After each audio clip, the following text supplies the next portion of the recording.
We begin with the news that Nelson Mandela, the revered former South African president who more than any other helped to dismantle the country's apartheid system, is dead. South African President Jacob Zuma made that announcement a short while ago.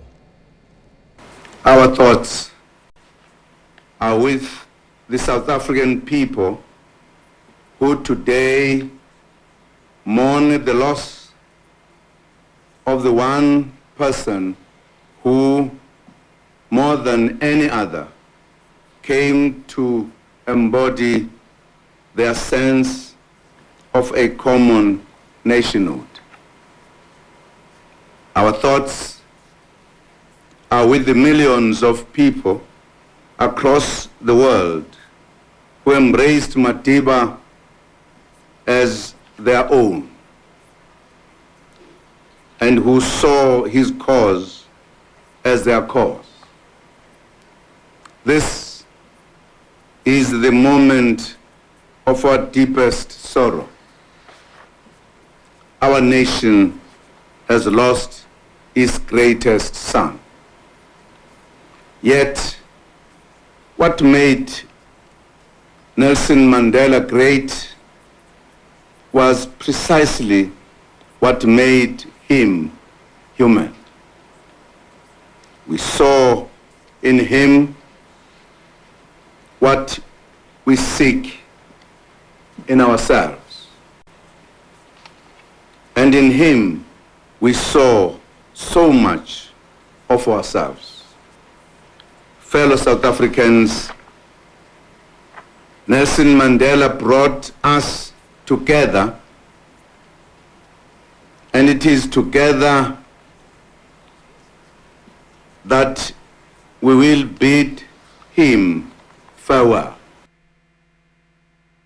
Mr. Mandela will be accorded a state funeral. Well, one of the first world leaders to react in tribute was U.S. President Barack Obama. His journey from a prisoner to a president embodied the promise that human beings and countries can change for the better. His commitment to transfer power and reconcile with those who jailed him set an example that all humanity should aspire to. Mr. Obama said he was one of the countless millions who drew inspiration from Nelson Mandela's life.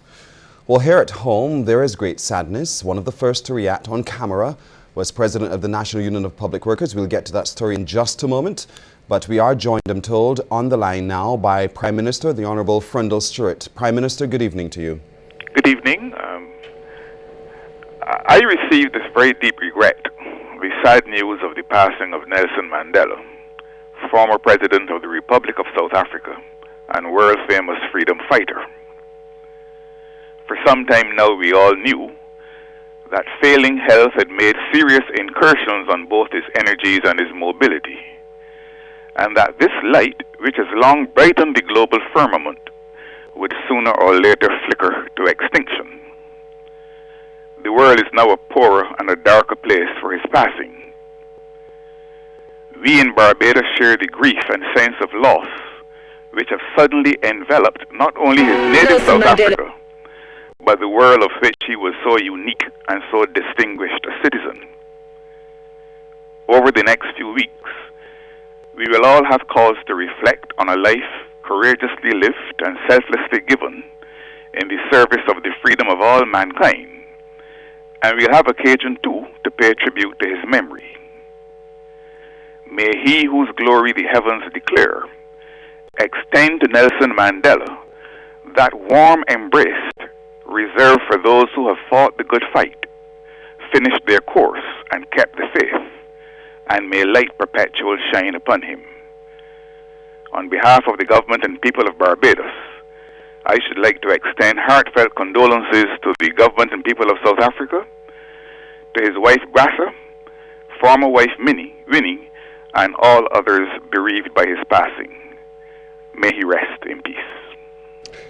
That was Prime Minister Frendall Stewart with his comment on the passing of Nelson Mandela. The first to react on camera was President of the National Union of Public Workers, Walter Maloney.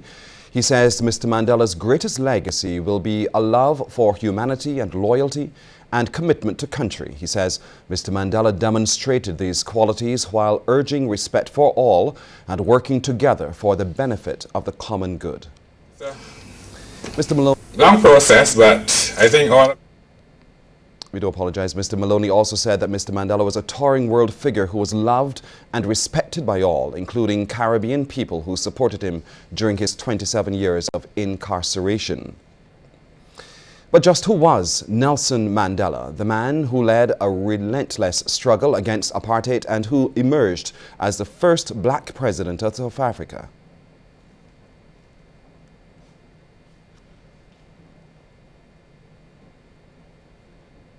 Nelson Mandela's struggle for freedom defined his life. He was born in the remote hills of South Africa's Eastern Cape. He was given the name Rolihlahla, which means troublemaker. He was only given the name Nelson by a schoolteacher later on. After moving to Johannesburg and studying law, Mandela's troublemaking politics began. And as a boxer, he became adept at picking fights and sparring with the apartheid authorities, which had increased its oppression against the black population. It was then that Mandela made the crucial decision to take up an armed struggle, launching the African National Congress's armed wing. He was militant and a firebrand, defiantly burning his passbook, a dreaded document the apartheid authorities used to control the movement of South Africa's black population. The Africans want the franchise on the basis of one man, one vote. They want political independence. That simple demand and the methods Mandela took to fight for democracy eventually saw him and others tried for treason and sabotage by the apartheid government, acts punishable by death.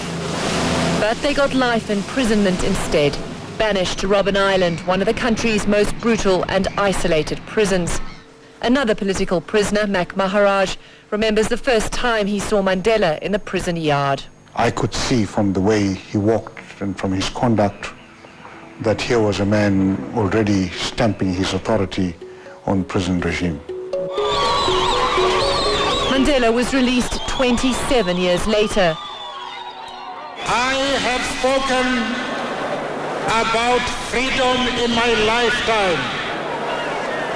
Your struggle, your commitment, and your discipline has released me to stand before you today.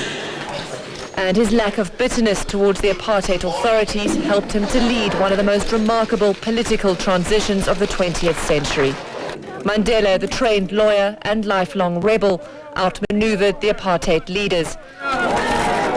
And he steered South Africa's peaceful transition to democracy. He won a Nobel Peace Prize together with his former enemy, the apartheid leader F.W. de Klerk. And to devote myself to the well-being of the Republic and all its people. And then he became South Africa's first black president in 1994. So help me God. Let's hear now from the president of the National Union of Public Workers, Walter Maloney, who said Mr. Mandela's greatest legacy will be his love for humanity and loyalty and commitment to his country. He's a man who would have taught us that you need to respect other people. He's a man who understood the struggle. I understand that the struggle was not going to finish when he came out, but it's an ongoing struggle. I think black people across the world would have lost, not only black people, I must say, but people across the world would have lost a man who would have taught us so much about ourselves. I think Nelson, he gave to us what maybe Martin Luther King would have given to us as a people, what maybe some of our leaders in the Caribbean would have given to us as well. Nelson Mandela dead at the age of 95. 5 people, all St. Philip residents, were injured in a 3-car smash-up along Sunbury Road this morning. According to police, the vehicles were all extensively damaged, and while the occupants complained of injuries, none was life-threatening. The first vehicle was driven by Winston Newton, while his wife Kathy was a passenger. Winston complained of injuries to the neck and right side and had to be freed from the car by the Barbados Fire Service. His wife complained of pains to her right side. The second vehicle was driven by 50-year-old Barrington Butcher of Ebenezer. He reported neck pains, while his 15-year-old son Trey said his left foot was injured. The third vehicle was driven by 31-year-old Jason Allen of Emerald Park West. He also complained of neck pains. Barbados is among 6 small island states in the top 10 of the 2014 list of the world's 10 best ethical destinations. Ethical Traveler, a project of the Earth Island Institute, produces an annual report on the most ethical travel destinations on the planet to educate people about the social and environmental impact of their decisions. The other Caribbean islands to make the list are the Bahamas and Dominica.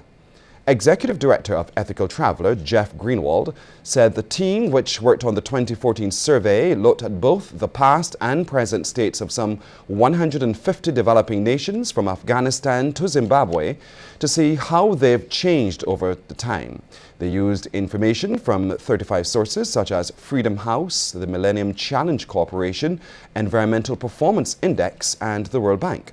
The team also ensured that each country that made the final cut offered a strong tourism infrastructure with opportunities for travelers to interact with local people and cultures in a meaningful and mutually enriching way. Prime Minister Frendall Stewart has described Irvin Burgee as the most fitting person to have written this country's national anthem. He was speaking during the launch of a documentary on the life of the songwriter at the Hilton Hotel today. Prime Minister Stewart said Mr. Burgee, who was born of a Barbadian mother and an American father, has never forgotten his Caribbean roots. He said the war veteran who studied music and worked with the likes of Harry Belafonte and sold over 1 million records for Deo is a man of strong character. Mr. Stewart said Mr. Burgee has accurately summed up the history of Barbados and interpreted the hopes of its people through the words of the national anthem. So that even though Barbados is, and has been ever since independence, a monarchy, if we had to take the decision tomorrow to change our status to that of a republic, there would be no need to change our national anthem, because it has captured our essence in such a way that that too partakes not only of the universal, but partakes of immortality. Mr. Burgee said he wrote his music at the height of the civil rights movement, when the Caribbean was being portrayed in music via double entendre and comedy. He said he hoped to write about the region he knew. This is my island in the sun, where my people have toiled since time begun. I may sail on many a sea, the shores will always be home to me. O island in the sun, willed to me by my father's hand, all my days I will sing in praise of your forests, waters, your shining sand. When morning breaks the heaven on high, I lift my heavy load to the sky. Sun comes down with a burning glow that mingles my sweat with the earth below. I see woman on bended knee,